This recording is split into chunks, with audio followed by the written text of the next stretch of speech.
Hello again, everybody. Well, I was out in the market today and I came across something that got my curiosity up, and it is this Progresso macaroni and cheese. Okay, and they say it's for beef, but it's kind of like hamburger helper. You have to add your beef.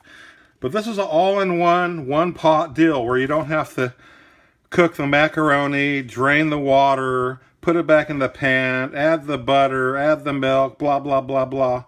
A long process. This is like pour it all in here, set it, and forget it kind of thing. So I was curious about how good this is really going to be. So I'm going to try a pack of this just to kind of review it and see how good it is, because we love to eat mac and cheese every now and then here. So let's get started. The recipe calls for 6 cups of hot water, and then towards the end we're going to put 2 cups of milk. Okay, here now our water is about to be boiling, and I'm going to go ahead and add this packet in here. You see it has the macaroni and the cheese powder all in one packet. Okay. Mix this stuff all around. Now we're going to let it get up to a boil again. And we'll lower the heat and put the lid on there for about 15 minutes and let those noodles cook slowly. Otherwise, you're going to burn the bottom of the pan and burn your noodles. But you need to stir it a little bit while it's coming to a boil again. Okay, it's been about 10 minutes and I'm just checking on this stuff, and it seems the noodles are softening up.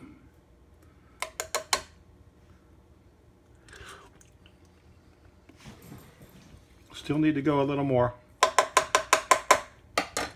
But as soon as the noodles are soft, we're going to put milk in there to make it creamier.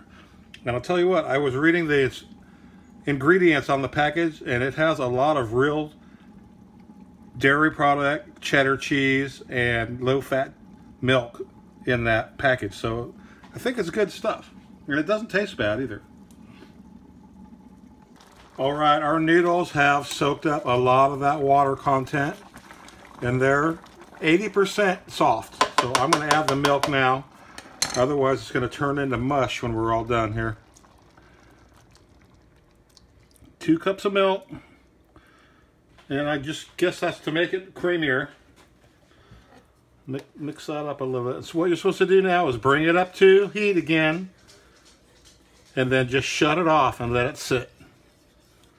And it takes another 5 or 10 minutes after that for it to soak in. We'll see how that goes. Sometimes you may have to leave the lid off at the end just to let it dry out a little bit if you like it a little bit drier than liquidy. Okay, that seems good.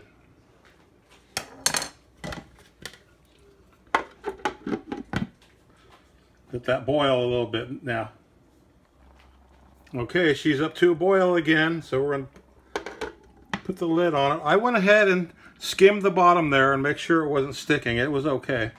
So now I'm going to turn the heat off and leave the lid on there. Check it in 5 or 10 minutes. I could see through here and see if it is absorbing into the noodle, so that's not going to be a problem. So, okay, I let this stuff sit for like 15 minutes covered. And definitely the noodles are done, but it's still a little liquidy.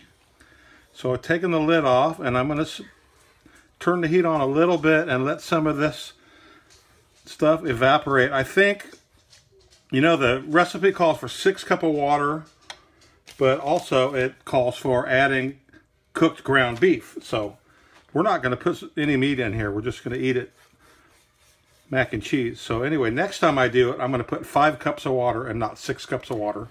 It'll come out perfect. But definitely is coming out really good here. I just need to let this reduce down and thicken up a little. Now, afterthought, I just read this again. It says soup mix. So that's why they tell you to put so much water, because to make it soupy. But I was thinking just off the get-go, maybe 4 cups of water would make good macaroni and cheese. Okay. Do what you want. You could put beef in there, chunks of ham, whatever you want.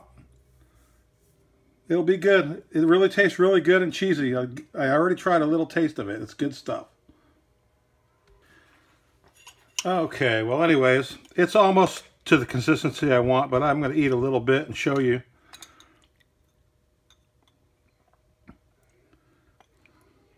It is a little soupy, but I guess that's the design, and I'm just going to eat it like that until it dries out. I'll leave it in the pan. Very good. Also, my other idea is to throw some hunks of broccoli or cauliflower in there at the end. Would probably be really good if you like that kind of stuff.